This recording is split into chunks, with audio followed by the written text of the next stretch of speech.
Good morning, everyone, and thanks for being with us on KXAN Live. I'm Will Dupree, coming to you from the KXAN Live studio here in Austin. Right now, we are showing you a live picture from a talk that Lieutenant Governor Dan Patrick is having at the Texas Public Policy Foundation.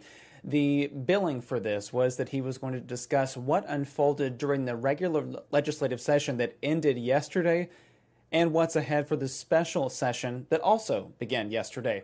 So no lag time for lawmakers here. However, the special session will focus specifically on property taxes, some of those reforms that have been proposed, as well as some border security initiatives, particularly about crimes associated with illegal human smuggling. Let's listen in as Lieutenant Governor Patrick has his talk and see whether he comments about the impeachment trial of Attorney General Ken Paxton. Let's listen in.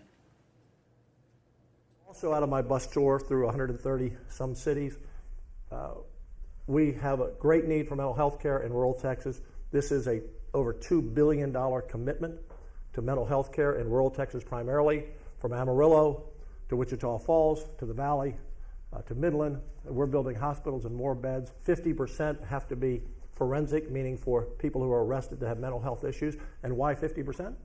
Because the wait list to get in is about 98% forensic. We have so many people with mental health issues backed up in our jails. We need to help those local counties on that. Senate Bill 28, $1 billion into water, because that is what Texas will be focused on in the future as we continue to grow. And now, 29, Senate Bill 29, ending these COVID draconian mandates that counties and cities put on as an excuse to shut down businesses, shut down schools, even shut down churches. And then, of course, our budget, Senate Bill 30, supplemental budget. And then Senate Bill 7 and 8 didn't pass as those numbers, but they passed in the Sunset Bill, Senate Bill 26 and 27. And I'll talk a little bit about that, Sherry, in a moment. The House passed our equivalent of Senate Bill 20 to us to recall district attorneys who are not following the law. Senate Bill 13, their version, HB 900, to address pornographic library books. I would have brought one today to show you, but I might have been arrested. That's how bad they are. How bad they are. Senate Bill 2, voting fraud, they passed us 1243, but let me tell you what, we increased the penalty, Jack, back to a felony, but the Criminal Court of Appeals during the interim last session said that you also have to prove that someone knows they're illegally voting. Usually you don't have to prove the mental state of someone. As you've heard a judge say, ignorance is no excuse to violate the law. So our Senate Bill 2 fixed that so that all you have to be is found voting illegally and not, did you know you couldn't? And so the House sent us a bill. They did not hear our bill to fix it, but it did restore it to a felony, but we still have to go back and fix that mental state reason. Otherwise, you're never going to prosecute anyone for voter fraud or any other crime. So, Governor, here's your time guy right here. Okay. So, let me finish these last okay. A couple. Senate Bill 11, then that was the school security bill. It passed as HB 3. Senate Bill 27, the specialty courts that we created, that was House Bill 19. Senate Bill 19, creating the TUF Fund, Texas University Fund for Texas Tech, UNT, University of Houston, Texas State. And then so the grand total of the 30 priorities, of the 30, 25 passed as either Senate or House bills. And so that's the good, part of the good, the bad, and the ugly. And we're all about, our CEO, Greg Sindelar, tells us over and over, we conservatives have got to celebrate the victories. It seems like we come out of these sessions and we go around down in the mouth, big victory, very strong session. But I know you wrote a letter to the governor yesterday with a list of things that you were concerned about. What's still on your mind, not failures, but work that we have left to do? So there are a number of bills that need to pass, and I sent a long list to the governor. Number one, election integrity bills. Of the 14 we sent to the House, I think 12 didn't make it. We need election integrity bills everywhere. Harris County became almost a joke on the floor. Every senator from every other place outside of Harris County would say, that's another Harris County problem. We'd say, yeah, but it impacts the state as well. So election integrity. We passed the 10 Commandments bill. Put the 10 Commandments back on our schools. Should have passed the House. I really no excuse for that one. Prayer time back in school passed the Senate, did not pass the House. This one really flabbergasted me. Virtual schools. Now, that bill was authored and co-authored by Paul Betancourt and Royce West. They spent a year and a half on a commission we set up to improve our virtual schools. And why? Because out of COVID, we learned we had to be better. And that bill was called on a point of order that it was a voucher bill. Royce West does not pass a voucher bill. So that needs to be brought back up. That made no sense at all. These points of order in the House, we'll get to that, were just a disaster this session. No excuse. Donna Campbell had a bill on telehealth medicine. Telehealth is powerful, important, and needed, but we cannot let doctors who are pain pill doctors use it to prescribe dangerous drugs and to people they don't know who they are on the internet. So that bill needs to be restored. And a number of other important issues, like how about border? Because we sent over, they had two border bills, HB 20, and then I think that was Matt Schaefer, and HB 7 by Ryan Guillen. HB 20 got called down on point of order. It got combined with HB 7, came over to us. We wrote a great bill. We sent it back. They sent it back. Another point of order. It's crazy time. So we have to address the border security bill, the border force, very important. So a number of bills that didn't pass that need to be on the call, and more than those, but those are the key bills. And of course, school choice at some point in time, and property taxes, and those are the bills on the list. So why do you think we're here today? Why did we need a special session? At least, I mean, one, when we're talking about many. What's happened that so many things went awry this session? I want to answer this as best I can. I'm tired of the dysfunction of the House in passing legislation to us in a timely manner, and I'm tired of these points of orders that are called on good legislation like the virtual school bill. I'm tired of it. I have begged and pleaded with the House every session, send me your legislation sooner. This session, once again, we received 1,250 bills with about 3 to 3.5 weeks to go. 900 of those with 2 weeks to go. We can't hear them. It's tough to find which ones are the good ones and the bad ones to pass. Secondly, on April 3rd, we had passed 121 bills. They had passed 7. They spent the entire month of March basically doing resolutions and going away for long weekends. Nothing was done in March. Even by the third week of March, I think they passed 80 bills. We were up to over 300.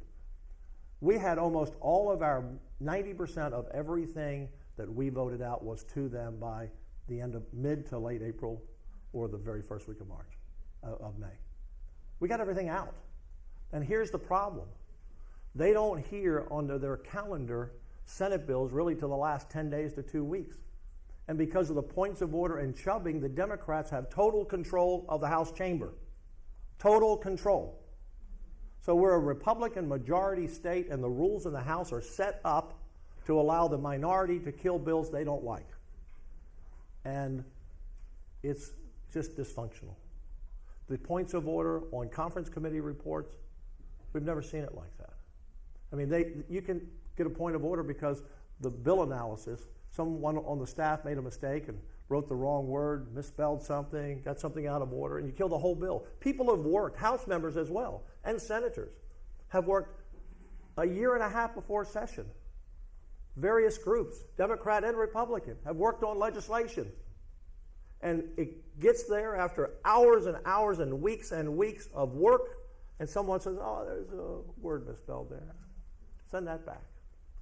The only reason the Texas Senate passes the conservative agenda that we do session after session after session is because in 2015, when I became lieutenant governor, the rules were changed to benefit the majority. People get frustrated if they elect you and you go and say, well, you know, the Democrats did this. They chubbed this bill. I mean, you shouldn't be able to get up for 10 minutes and talk about artwork in Italy to kill a bill. That's not what the people expect from us. So I've said to members over there, change the rules. Give yourselves a fighting chance of the majority. Now in the Senate, people say, well, when we change the rules on the blocker bill, we're going to run over the Democrats. I think every session we pass 700, 800, 900 bills, every session. And usually less than 25 are partisan bills. Everything else is bipartisan. Bipartisan. 99%. In the House, I have maybe 5 points of order in a year. They have that over there on a bill. You can't function. And it breaks my heart to see good legislation killed because of that. So if the House doesn't change the chubbing rules, if they don't move up their clock, if they don't go to work in March, we're going to be in the same situation as we have been forever. When I talk to the veterans, and I'm now a veteran of 17 years, I guess, I've been around longer than most in the Senate, but those before me say it's been this way forever. And it needs to change. So if that sounds like I'm being critical, I am being critical because it's killing bills that people want us to pass. So if you ever pass a budget out of the Senate, they usually pass unanimously. Yes. Which means that Senator Eckhart and Yes. Senator Hall Yes. are in agreement. Yeah, this time it passed 29-2, 29 and to I 2. think That's close to unanimous. and every other budget passed either unanimous or 30-1. I think this is my fifth budget. We've had, what's that? 5 times 31 is 155. I think the vote is 150-5 total in 5 budgets. We come together. Look, I'm a conservative Republican. Everybody knows that.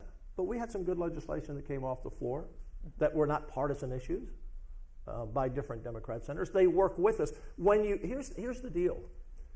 When I was a senator and the blocker bill used to be 21, and we never had more than 20 Republicans, meaning the Democrats could block any bill, we would have to go up to the Democrats, even though it was 20-11. We'd have to go up to the Democrats and say, can we pass our bill today? Because bills were on the list. I mean, we're in the majority, 2011. Can we pass our bill today?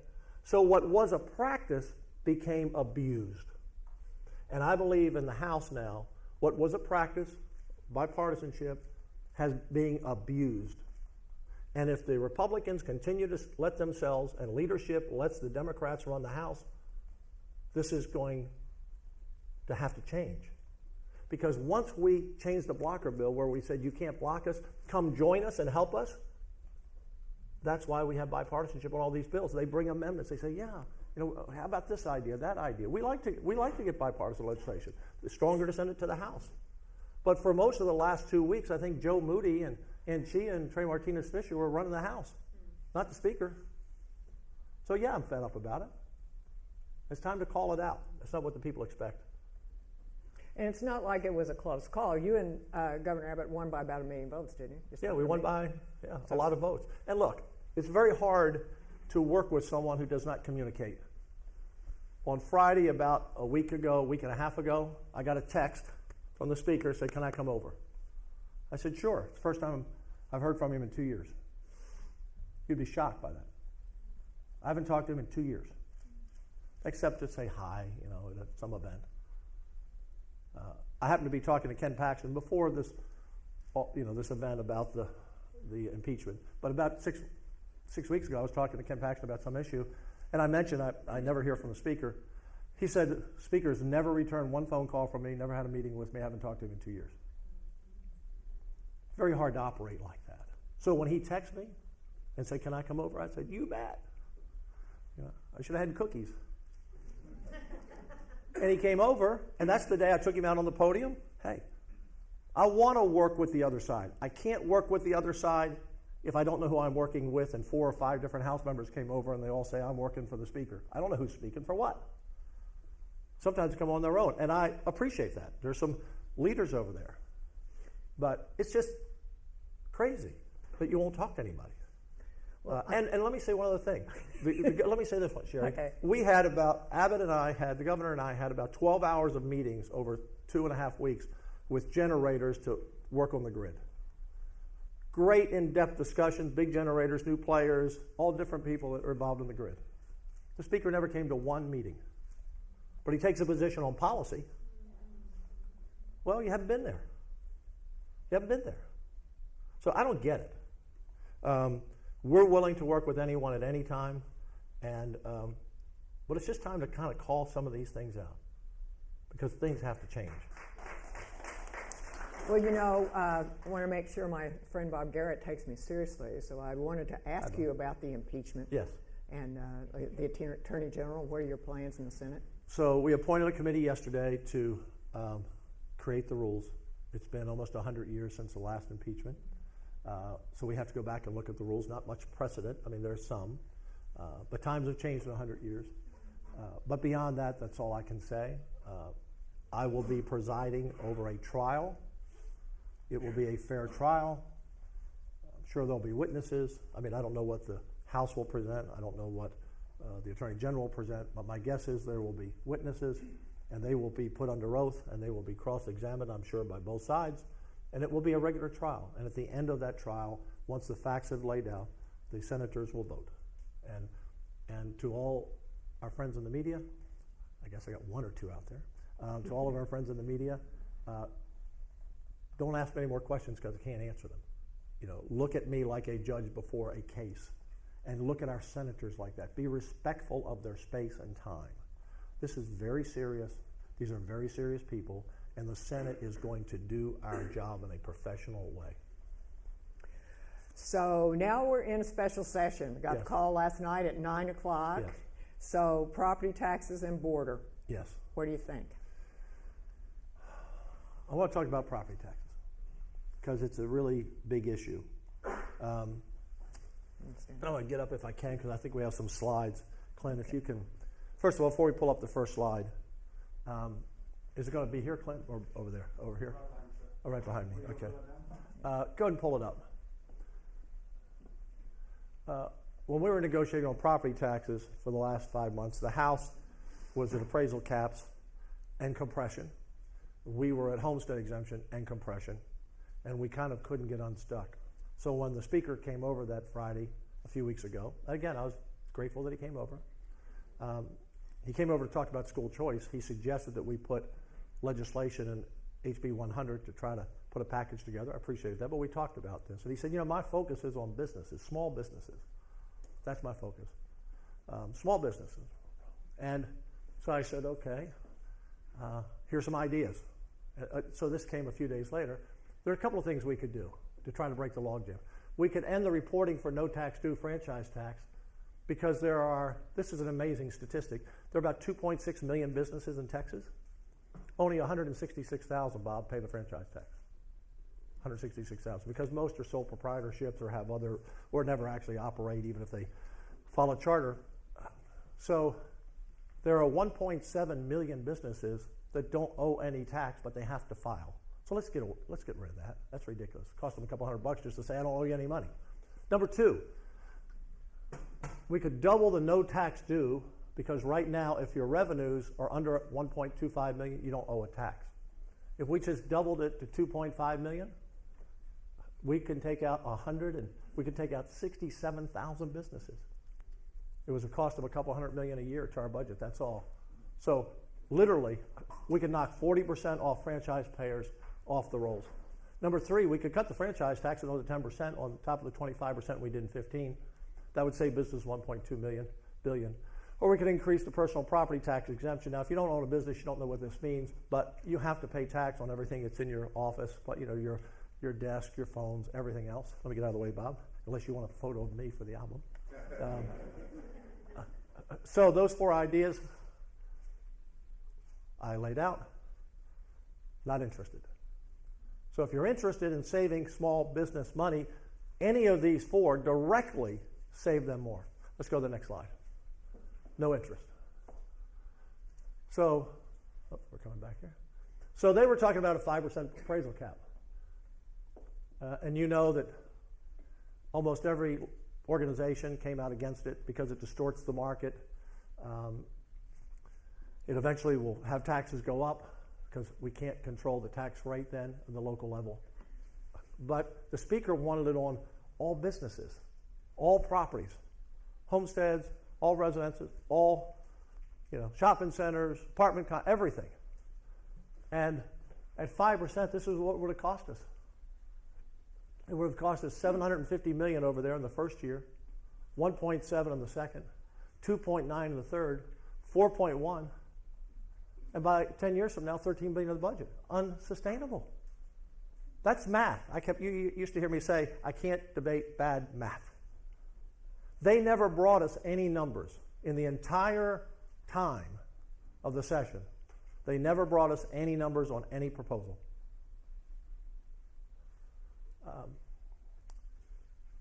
Let's go to 8%.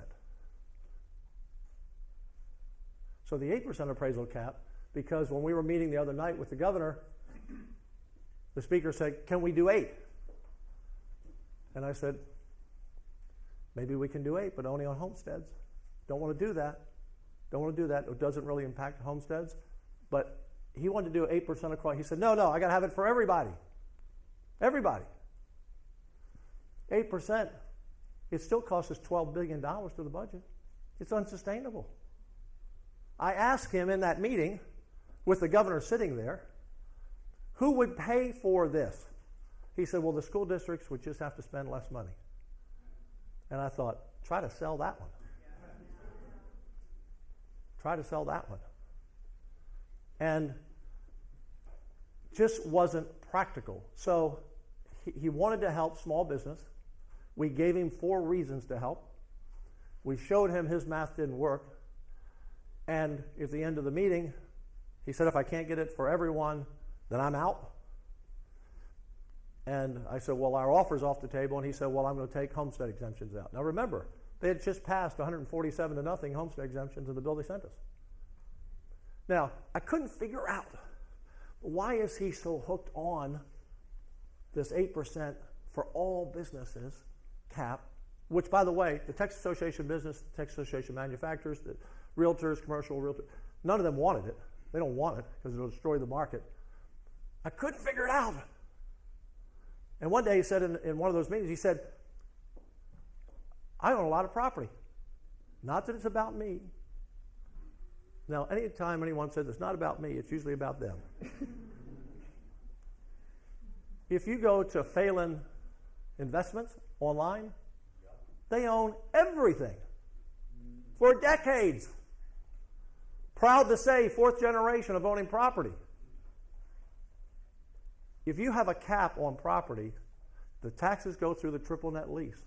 But when you can hold your value down and hold property for decades, and you sell it one day, it's a whopping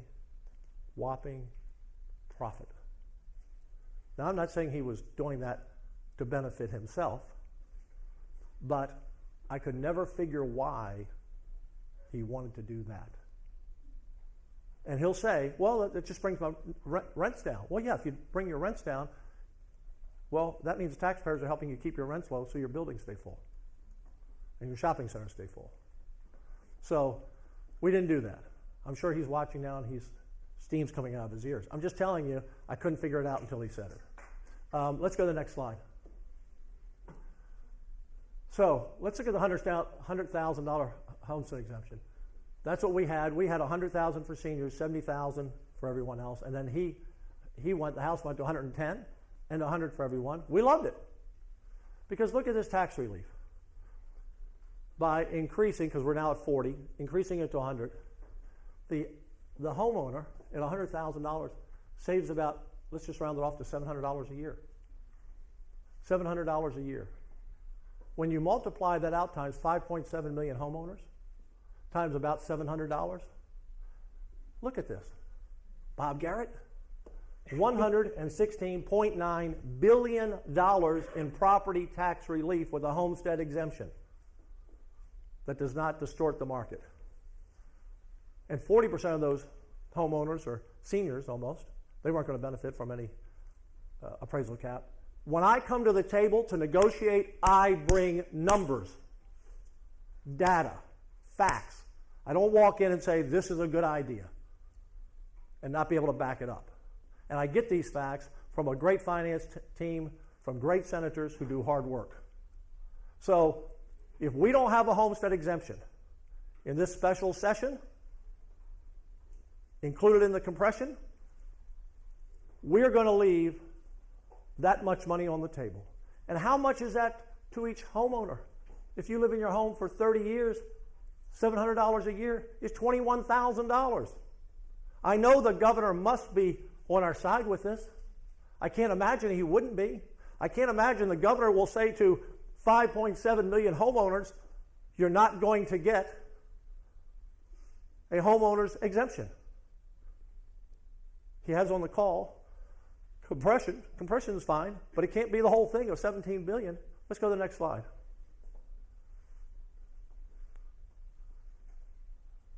I want to show you this. So we have $17.6 billion. Again, I bring facts, I bring data, I bring numbers. And anyone who wants to challenge them, we'll stand up to them. If we do all compression, as the House offered us yesterday, by the way, on the last day, they said, if you'll do all compression, we'll sign the deal. I said, we're not doing all compression. We got to have homestead exemption. All compression saves you $710 on average. If you do 17.6 in all compression, 710. If you do 2/3 compression, again, compression's fine.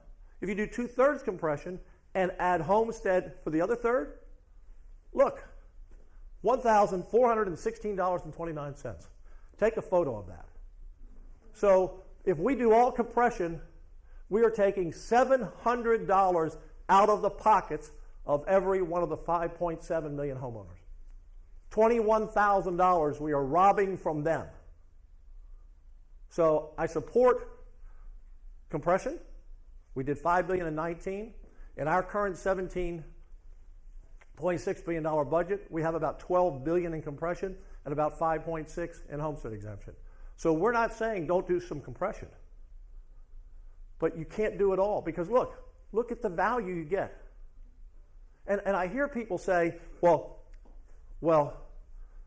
compression will put us on a pathway to no property taxes. Compression is everlasting.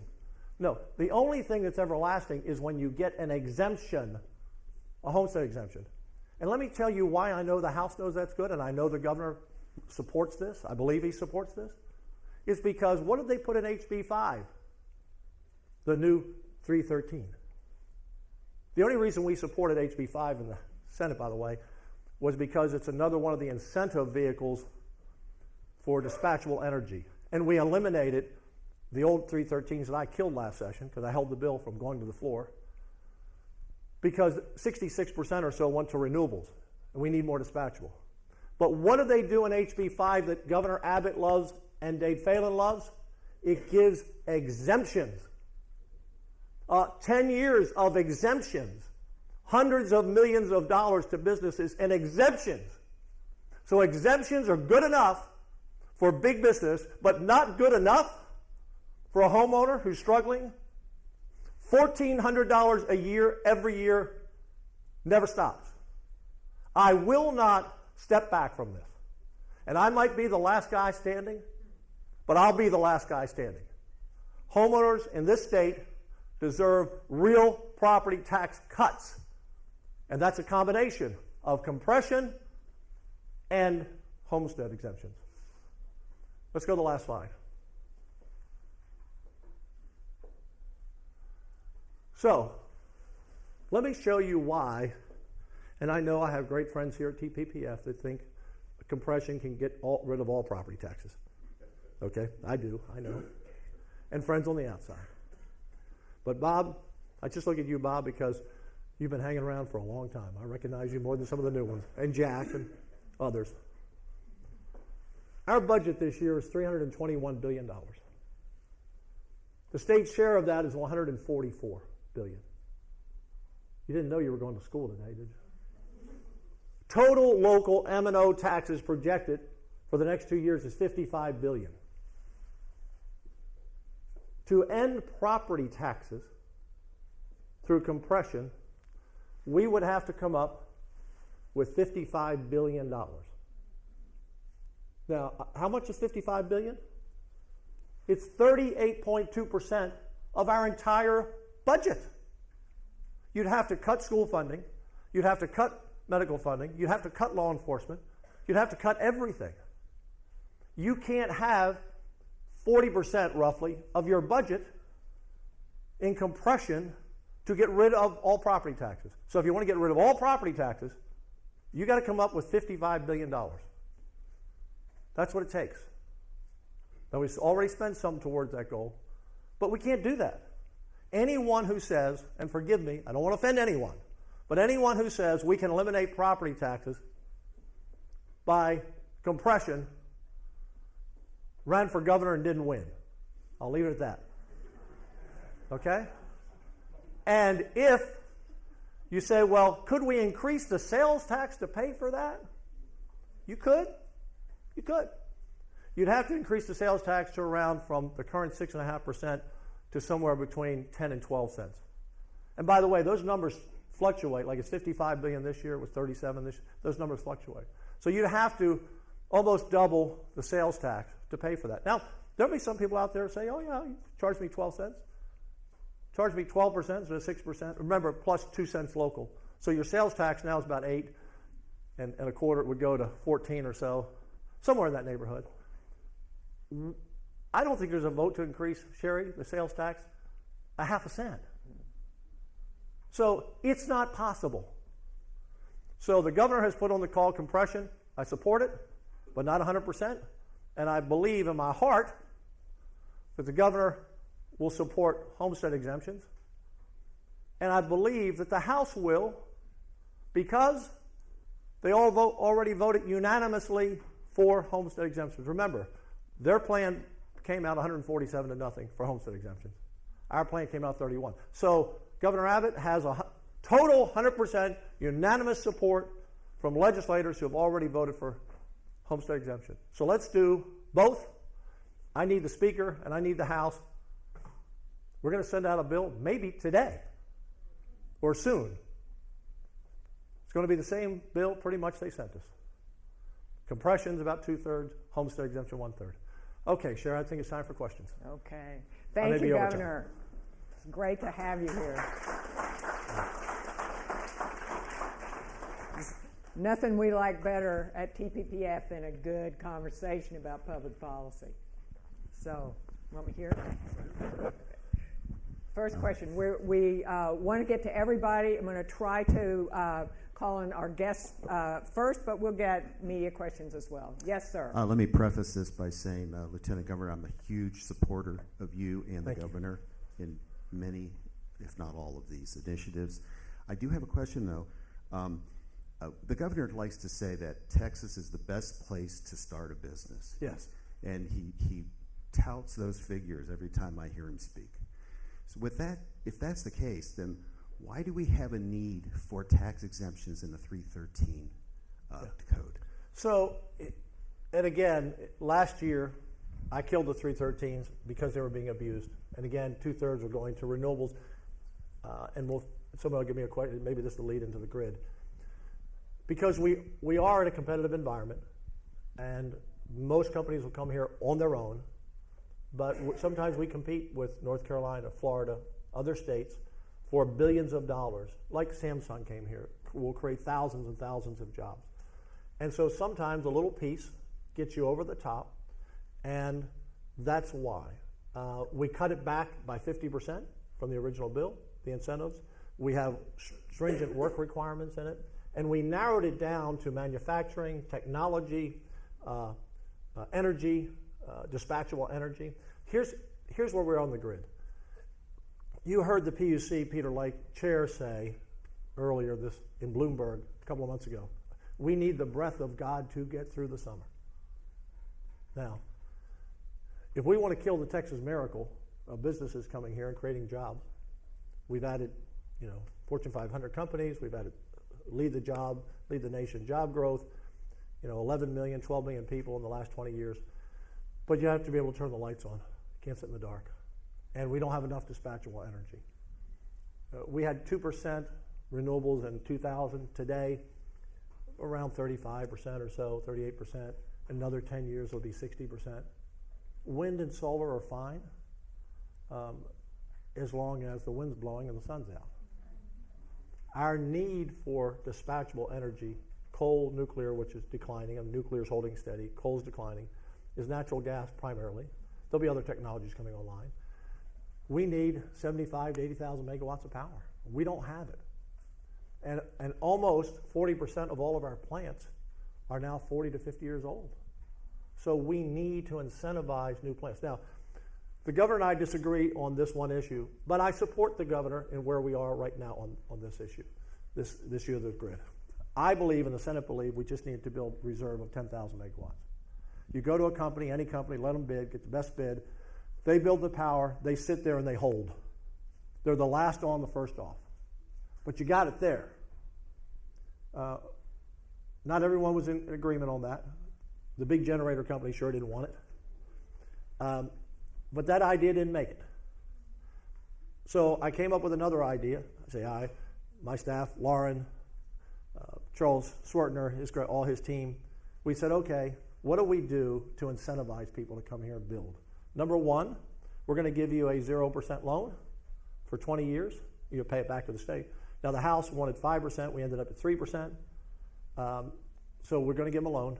Number two, we're going to give them a completion bonus. So if they complete, we need it in the next 3.5 years. If you start it today, it's going to take that long to build a new plant. And the third was to give you a tax abatement. And that was the only reason we passed in the Senate 5, or my only reason. So the three-legged stool, so that companies will come in and build. And I'm talking to companies now about trying to come in, find a pathway, because we have to have the natural gas power. It's the most important thing this session. So that's part of the reason. And so the governor supported this, and I appreciate it. And he said to me, he said, and by the way, we put a deadline on this plan. These companies, to get that 0% loan, or it's 3% now, have to do it by December 31st of this year. If they don't do that, then we know where we are. And if we don't have enough people building power, then the governor said we can sit down and talk about that reserve market, because we have to have the power. The governor and I spent hours and hours and hours and hours working together. I think at the beginning of the session we were here. By the end of the session we were here. And I'd like to have reserve, but we're going to try this. And if it doesn't work, then we'll try that. Let me explain to you why we have a problem. We have this energy market. There's a lot of questions. Okay, real quick. We have this where the generators make their money by scarcity pricing. You know, when everything is running. So they don't want to have any more power than just a little bit more than we need. That's why they were against the reserve. And so they even tried to kill the bills we had. Todd Hunter did a great job on the floor. If you want to be entertained, watch that from last week when he took on the generators. I get it. They have to make money. I got it. But we have to save lives and keep our economy going. So that was the reason. So. Next question. Sorry about that long answer. Bob. Oh, Bob. It's Bob. Oh, it's Bob. You jumped over to the media side. Okay, Bob, go ahead, Bob. Okay. Also a guest. Public school advocates, Governor, say that it would take $1,000 more per student, or 17% more, to make up for inflation since the historic school finance overhaul of 2019. So why is $17.6 billion for property tax cuts affordable when it's not affordable to put in money into the school formula that would guarantee teachers a permanent pay raise? Yeah. So since I've been Lieutenant Governor, Bob, we put more money into public education than ever before. We put $11 billion package in 19, as I recall. This year, now since 100 didn't pass, and in some form that will probably pass later, we want teachers to have a pay raise. Already, though, we're putting about another $9 billion in this year to public education. So we continue to put money in, and yeah, it sounds good. We need $1,000. Well, the total now is, I think it's around 6,200, 6,400. I forget the exact number now. A lot of numbers in my head. You just can't take it up to 1,000. It would have cost us billions and billions. Marion, do you know how much that would have cost us? You're my okay, but it cost us billions and billions of dollars to do that. So it just wasn't practical. And by the way, some of those school districts, by the way, that are complaining, they took all the federal money and hired people with it. It was one-time money. I mean, I've heard from a few schools, I got to lay off 400 people. You shouldn't have hired them. It was one-time money. And so they put themselves in this predicament. We have funded schools a significant amount, and I've learned a long time ago, no matter what we did, if it were 1,000, they'd want 1,500. It's never enough. It's never enough. But look, we put a lot of money in the school fund. Do you think you've done enough, though, for the teacher retention crisis? That's a real crisis. Yeah, No, it is, but teachers are leaving not just for the money, Bob. They're leaving because there's chaos in the classroom. They don't feel safe. They're leaving because they're told to teach some things they don't want to teach about sexuality to kids in the 3rd grade. They don't like the pornographic library books that are in their school library, and they're under a lot of pressure. My wife was a long-time teacher. My daughter-in-law was a teacher. My mother-in-law was a teacher. I have my teaching degree. I never taught except student teaching. Teaching is the most noble, important profession we have because it builds the next generation, and we need to attract. But we've increased the salaries. We raised the teacher salaries on average about $3,000 or $4,000 or $5,000 the last 5 years, depending on what district you're in, some more. This session, we put a $2,000 or $3,000 across the board raise. I forget now, 2 or 3. And in rural Texas, where there's about a $6,000 or $8,000 difference, we gave them an extra $4,000. And we have done that. The bill didn't make it. House bill didn't. House bill. I can't help it if Ken King will kill a look. Ken King killed the teacher. Let's be very clear. The House killed the teacher raise bill and funding because they wouldn't pass a school choice bill, which 80% of Republican voters in Ken King's district support, and people all over the state support. So we didn't kill it. Next question. Yes, sir. Hey, Jack. Thank you. Thank you, Governor. Just going back to the whole property tax issue. You talked about how you really favor homestead exemptions, and the CEO here, obviously, at the Public Policy Foundation, came out all favor of compression. You mentioned, or you referred to Don Huffines, but they're not saying to reduce, eliminate property taxes all in one swoop. They're saying do it gradually. And so I'm wondering, why is that not a good idea? I mean, are you saying that you don't support eliminating the property tax? Jack, did you look? You remember my slide? $55 billion, Jack. I'm not going to. But that's. And I'm by the way, gradually. Okay, Jack, you can't get there because gradually it keeps growing. By the way, depending on the year, it's going down a little bit this year because we put a lot of money in. You can't get there. And by the way, homestead exemptions are permanent. They're in the Constitution. They're there. Compression. If you get rid of property taxes altogether, school property taxes, which are about half the bill, you have only sales tax to prop up a state of 30 to 35, 40 million people in the next decade. What happens when we have a decline and sales tax go down? You have no money to pay your bills. You can't be a one-legged horse, And so we don't have an income tax. We don't ever want an income tax. We put a stake through that heart of that issue, Jack. But you cannot, and you saw the difference. It takes so much compression compared to the homestead exemption. So you saw up there, so for $5.8 billion in homestead exemption money, you get double what you get for $12 billion of compression. So it's good to do it. It helps. And the reason is the homeowners, look, when you do compression, everyone gets advantage. Businesses, small business, big, it's good for everybody. But the homeowners we have to focus on because the businesses, they'll absorb some of it, they'll pass some of it on, they'll hire a lot of accountants to address it. But we want business, look, we're big business, we want business, and compression is good to help everyone. But to help homeowners who work at all those businesses, and we'll ask for a raise every year because they can't pay their property tax. By the way, what we did in 19, Jack, on property taxes is working. Houston Chronicle, I don't know if Jeremy Wallace is here. Is Jeremy here? But Houston Chronicle, they said for the first time in decades, property taxes have gone down. All over the state, property tax, even though appraisals went up, because we broke the appraisal off from the final tax bill. People look at their appraisals like they used to, like that's their tax bill. That's not their tax bill anymore. We stopped that. We now limit the growth of government to 3.5%, Jack, and so no matter how much the appraisal, they have to lower the rates. And so that's another system. That's another reason we didn't want to go to appraisal caps. It would have destroyed what we've accomplished. The governor signed. The speaker actually voted for it back in 19 when he was a member. It's working.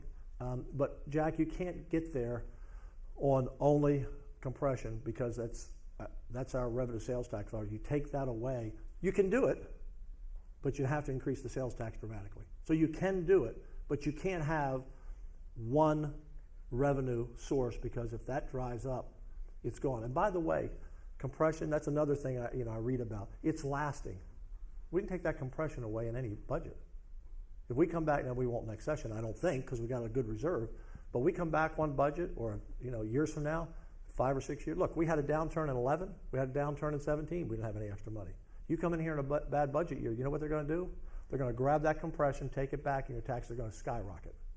That's why you do a little bit of both. Compression, I'm not anti-compression. 2/3, I signed off on that. I agreed with the House on that. We increased our compression by $2.6 billion, but you have to have both. If you do that bill under the current proclamation, you can't pass it, right? Sure. Yeah, the governor. Yeah, what do you mean we can't pass it? Doesn't he have to have homestead exemption? No, the governor can put on the call. He doesn't write legislation. So he could veto it. Look, do you think the governor's going to veto a homestead exemption? Now, I'm not worried about the governor signing it. The House has got to pass it. The House has got to pass it. No, I don't know poison pills, no excuses. You saw up there, if we don't pass homestead exemption, then that's literally taking I want to make that the headline. No homestead exemption, you've lost $20,000 over 30 years of living in your home. $20,000, $700 more a year. $700 more a year. Next question. Other questions? There's this lady over here. Yes, ma'am. Hi. Hi, Laura Davis with Texas Parents United. Yeah. I want to thank you from the bottom of our hearts for supporting the HB 900. I don't think the typical Texas adult realizes to what extreme literature and schools had gone to. And I was wondering, in regards to gender studies, we're in Leander, Texas, and we just had a video where a teacher in the 4th grade was talking about how she talked about gender studies with the little 9-year-olds. Yeah. And I just wanted to see if you knew that was an issue. And the parents, and I've gotten a lot of material from a number of parents around the state. You all are our canaries in the cave. We have 8,000 campuses, roughly 1,200 school districts, 5.5 million kids, 360,000 teachers. We don't know unless you tell us. And I will tell all of you, and that was a good bill by Jared Patterson. Angela Paxton had SB 13. We tried to get them both together. They said it would go down on a point of order, so we didn't want to kill 900. But that's what we were waiting for, to try to make them both work, because they did a little different things. But Jared's bill is a very good bill. I thought this was okay. Are the books really that bad? There's a book called Let's Talk About You. Literally, I've been wanting to take it on one of my Fox appearances. I don't know that I can show it. And this is books the kids have in middle school. There's a page in there that talks about showing our children how to go to pornographic websites. They talk about pornography as sweet and sugary. Pictures that I can't even show my female staff, but yet it's in our schools. And this is why the Ken Kings of the world need to stop school choice from Texas. The number one issue today that people say in a national poll of wanting school choice is because they don't like that being taught to their children. We don't want our kids. I've got 8 grandkids. I don't want them in the 1st, 2nd, 3rd, 5th grade seeing this filth. Look, there's a real left woke agenda out here that I think is anti-family, confusing to kids, and we've seen it grow and grow, and we have to fight back. And so, thank you for being one of the moms on the wall. There's a question in the back. Governor, I'd like to ask, so the governor, one of the human smuggling is on the yes. special session agenda, and it doesn't speak specifically to the border. It talks about human smuggling, and I presume that's across the state. Yes. And I equate that to human trafficking. I was just curious if I that. do too. Okay. Could you speak to what you see as potential issues that could be addressed during the special session on that? So I'm sure the House will send us some good work. We'll send them some good work.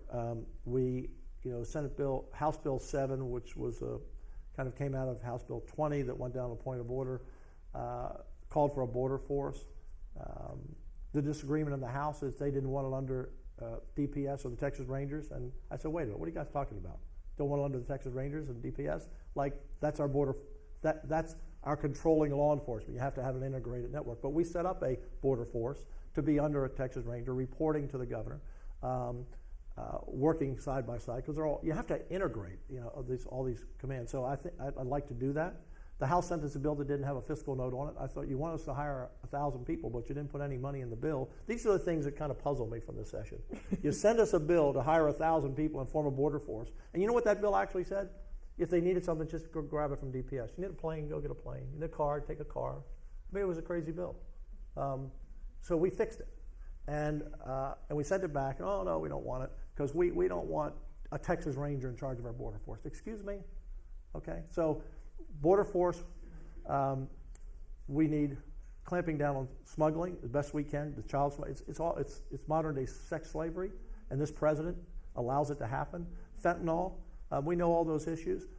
We had a bill 2424 by Brian Birdwell that would have said if you cross the border illegally the first time, you go to jail for Class A misdemeanor, second time state jail felony, and if you're a criminal, depending on the offense, you could go to jail for life.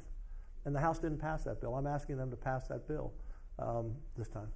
So thank you. Let's do one more question. Wait, over there? I'm glad I'm not choosing. It's tough. Okay, well, you don't have a microphone, so we'll do two. Let's do this one. Sorry, Clint.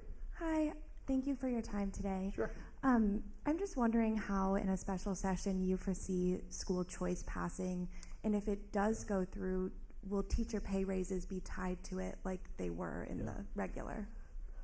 You know, I don't know. First of all, the second part of the question, I don't know. When Dade came over that day, and I didn't know why he was coming. I hadn't talked to him in 2 years. And I'm an easy guy to talk to. I'm the easiest guy that you can talk to anywhere. I like to talk. But he came over and he said, I have an idea. And I said, what's it? He said, put school choice on HB 100. And I said, really? He said, yeah. We can get it all done. So let's try it again. There's no reason. Look, I think there was a button that they were wearing over there, Ken King, 24 people against school choice. If you're a House member and you're killing school choice, well then don't punish the other, 5.2 million students and parents in the state because you don't want it. Bracket your district out. Bracket your counties out. And guess what? They're going to hear it from the parents and say, what'd you do that for? So to those 24 anti-school choice Republicans, just bracket your school districts out. Just bracket them out. See if you have the courage to do that. Because they're going to get hell from those parents. Say, what about us? These are primarily Republicans who have an attachment somehow or another to the education system. Not 100%. They were on a school board. They work school. And look, a senator has 1 million people. And so if there's one pocket somewhere on any issue that's unhappy with them, it's a broader view, and they can absorb some hits. But you're a House member. You're going to hear from a lot of people in a smaller area, and I think some worry about their election. But they're listening to the superintendents. They need to be listening to the parents. So I don't know how it will come out, but Well, this guy over here, Erica. Yes, thank you. Lieutenant Governor, I wanted to ask you, the words that you kind of used at the beginning of this were, it's a tale of two cities. Yeah. And I don't know how much you were watching the House floor yesterday. There was... I wasn't. I figured. You were a little bit occupied. We were busy. There was a moment where essentially a big bipartisan group honored Speaker Dade Phelan and called him, I believe the words used were the best speaker they had known. Yeah. We have seen, obviously, the Attorney General had called on Phelan to resign. That ended up not being the main headline of the week. But do you anticipate, with this case that you've kind of built against Phelan, do you anticipate making any sort of similar call for him to resign? No, look, I'm not asking him to resign. I didn't put out that note. I'm not even suggesting that. I'm suggesting run the House in a way that's functional, that we can get things done so we don't every session come up to getting 1,000 bills from them in the last week, and all the House members come over and say, can't you pass my bill? My bill's not passing. You sent us 800 in the last 7 days. I'm sorry. And quit squeezing us down to Senate bills in the last 10 days. They just need to, they would be so much happier if they did that. I mean, look, I don't know what they did over there. I'm sure they all love it and whatever. I know this, when some of them go back in their primaries this year, for those who voted for gambling, they may not think that was a good idea. For those who voted against gambling, they may not think it's a good idea because maybe the casinos will be primarying them. He made them cast a vote on a bill he knew we weren't going to hear because we didn't have, I said it all, we don't have any votes. Don't have any votes. But now there's a jersey on every one of those members on gaming. There's a jersey on every one of those members if they don't pass a homestead exemption for real this time. There's a jersey on them for a lot of bad votes that he forced. So I'm glad they love him today. When they go home in their primaries, we'll see how, if they still love him. But, Dade's a challenge. But I'm not asking him to be replaced. I'm not asking him to resign. But we just have to be. This should be easy. It's 3 Republican leaders. This should be easy. I shouldn't need to take Tylenol 3 times a day. It should be easy. Governor, thank you very much. It's 11 o'clock. Thank all of you, and I'm proud of my senators, all of them, in many ways. The other day, when the impeachment became real, our members got together and prayed because this is serious business. Sunday, the only Sunday that we're in session, the last Sunday, we had a church service. I started this 3 years ago on the Sunday, and the members come and they pray together and they sing, and then we went out on the floor and we held hands and we said the Lord's Prayer. Republican and Democrat in the Senate. I have some wonderful, wonderful people to work with. They're smart. They work hard. Both parties, many members are really Christ-centered, strong in their faith, and it allows us to make the tough calls. It allows us to do the work. And the House also, I know, have many strong people of faith as well. But I'm proud of my Senate. I'm proud of the Republicans. Brandon Creighton, Charles Swertner, Joan Huffman. I go down the whole list. Man, they put in Paul Bettencourt. They put in all 19 of the Republicans and the Democrats. Look, we just don't have this chaos of points of order. We don't have this chubbing thing. Our Democrats get up and they debate, and maybe they debate for an hour. They have a chance to say what they want to say. But we don't have this chaos. And so I'm lucky to be the lieutenant governor, and I'm lucky to have these 31 senators, and especially my 19 Republicans, the most conservative body we've ever had in the Texas Senate. And I don't mean to offend anyone today with any of my remarks, but I didn't get elected to come here and sugarcoat anything for the voters.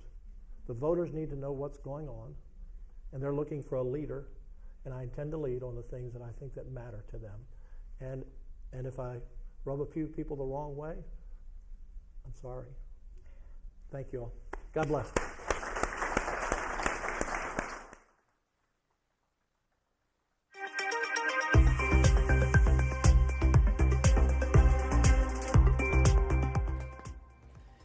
There we are, wrapping up an hour or so talk with Lieutenant Governor Dan Patrick at the Texas Public Policy Foundation, discussing not only what work happened during the regular legislative session, but also what's in store for the special legislative session.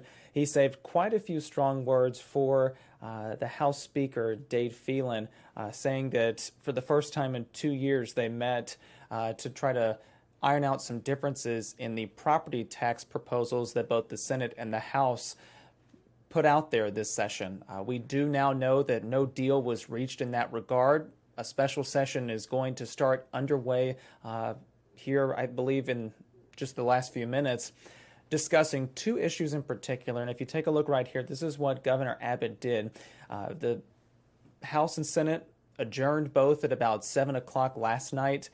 And then by 9 p.m., a call came out about a special legislative session, and it's going to focus on 2 things: those property tax bills that no deal was reached during the regular session, and also cracking down on illegal human smuggling. Lieutenant Governor Dan Patrick talked about what his ideas are and about having to work now with the governor and the House Speaker to try to reach some sort of consensus. He made his positions relatively clear in that talk that we just heard from. So we'll have to see, again, how this work over the next 30 days unfolds. on these two issues in particular. I also want to let you all know about something that's going to be happening coming up a little bit later this afternoon right here on KXAN. We have what's going to be called Capital Closeout. It's a discussion about this legislative session's impact, catching you up on what you might have missed if you happen to just kind of be checking in and out about what was going on in the Texas State Capitol. But this conversation will happen at 2 o'clock this afternoon. You'll hear from the State of Texas host, Josh Hinkle, as well as our two Capitol correspondents, Monica Madden and Ryan Chandler. And I'll be leading that discussion. Again, it'll be on our website, kxan.com, and on Facebook, on the KXAN News Facebook page. Thank you all again for watching here on KXAN Live. I'm Will Dupree in the KXAN Live studio. We will see you this afternoon for Capital Closeout. I'll send you on your way now. Take care, everybody. Enjoy the rest of your day.